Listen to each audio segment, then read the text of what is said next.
سندھ میں 8 مقامات پر میڈیکل اور ڈینٹل کالجز کے داخلہ ٹیسٹ آج دوبارہ ہوں گے۔ امتحانی مراکز کے اطراف دفعہ 144 نافذ۔ ٹیسٹ مراکز میں ڈیجیٹل ڈیوائس، موبائل فون اور لیڈیز پرس لانا ممنوع قرار۔ غیر متعلقہ افراد اور گاڑیوں کی آمد و رفت پر بھی پابندی۔ شام میں صدر بشار الاسد کا اقتدار خطرے سے دوچار۔ باغیوں کا حمص شہر کا مکمل کنٹرول حاصل کرنے کا اعلان۔ بدنام زمانہ صدنائیہ جیل سے 3500 قیدیوں کو رہا کر دیا۔ باغی دارالحکومت دمشق کے نواح تک پہنچ گئے، شامی فوج پیچھے ہٹ گئی۔ دمشق ایئرپورٹ پر افراتفری، عملہ اور سیکیورٹی اہلکار غائب۔ شام میں پاکستانی شہریوں کی سہولت کے لیے کرائسس مینجمنٹ یونٹ فعال، ٹیلی فون اور واٹس ایپ نمبرز جاری۔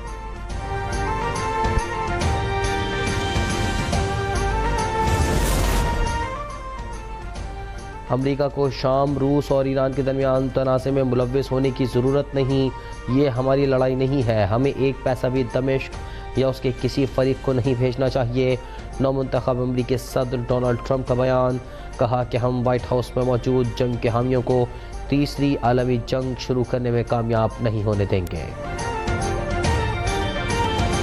وزیر اعلیٰ پنجاب مریم نواز کا انقلابی معاشی ویژن، صوبے میں چھوٹے کاروبار کے فروغ کے لیے کاروبار کارڈ اسکیم متعارف کروانے کا فیصلہ۔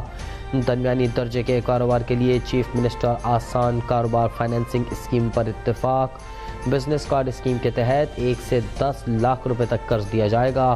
وزیر اعلیٰ مریم نواز نے small and medium business loan scheme کے لیے جامع منصوبہ طلب کر لیا۔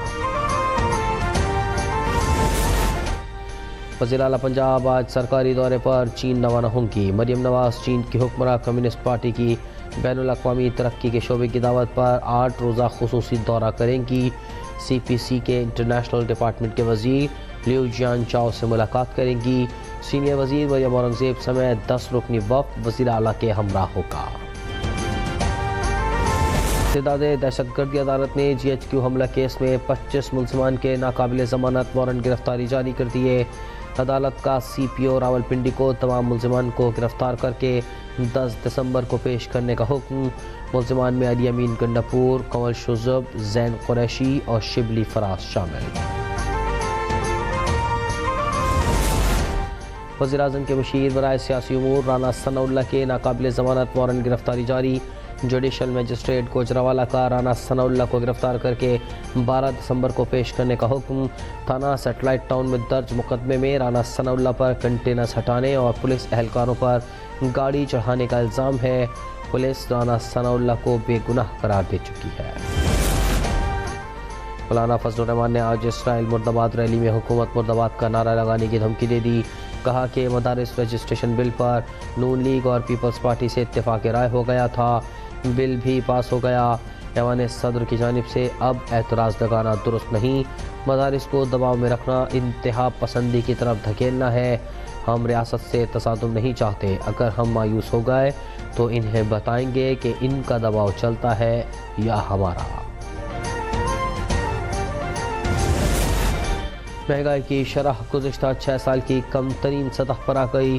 وزیر اعظم شہباز شریف کی قوم کو مبارکباد، معاشی ٹیم کی کاوشوں کی تعریف۔ کہا کہ ملک کی خوشحالی کے لیے ہماری سیاسی قربانیاں رائے گاہ نہیں گئیں۔ معاشی استحکام کے بعد ملک تیزی سے ترقی کی جانب گامزن ہے۔ ترقی کے سفر میں تمام اسٹیک ہولڈرز اپنا مثبت کردار ادا کر رہے ہیں۔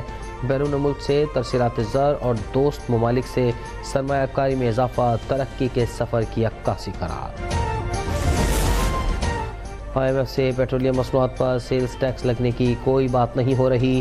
حکومت کی مفید پالیسی سے معیشت مستحکم ہو رہی ہے، مہنگائی میں کمی سے عوام کو فائدہ ہو رہا ہے۔ وفاقی وزیر خزانہ محمد اورنگزیب کی میڈیا سے گفتگو، کہا کہ احتجاج اور دھرنوں سے معیشت متاثر ہوتی ہے، معاشی استحکام کے لیے سیاسی استحکام بہت ضروری ہے۔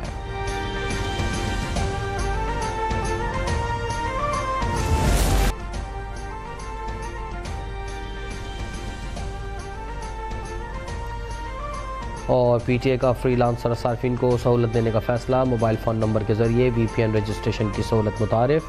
Free lancers mobile data connection پر وی پی این استعمال کرنے کے لیے رجسٹرڈ کروا سکتے ہیں، پی ٹی اے کی وضاحت۔